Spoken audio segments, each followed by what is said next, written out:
দীর্ঘদিন সিনেমায় নেই আলোচিত ঢালিউড অভিনেত্রী অপু বিশ্বাস।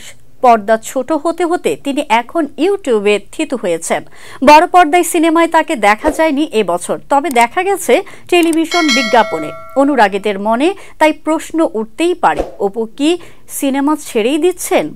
কেন সিনেমায় অপু বিশ্বাসকে দেখা যাচ্ছে না? সাংবাদিকদের এমন প্রশ্নের জবাবে অপু বলেন, সিনেমা আসলে হচ্ছে কটা?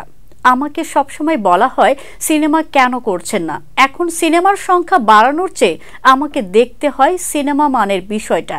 আমি সেটাই দেখছি। যেহেতু আমি সিনেমার মানুষ, আমাকে সেখানে অবশ্যই দেখতে পাবেন। সর্বশেষ গত বছর তাকে দেখা যায় বড় পর্দায়, তাদের নিজের প্রযোজিত ও সরকারি অনুদানের ছবি লাল শাড়িতে। এতে তার বিপরীতে নায়ক ছিলেন সাইমন সাদিক। ব্যর্থ সিনেমার তালিকায় জায়গা করে নেয় ছবিটি।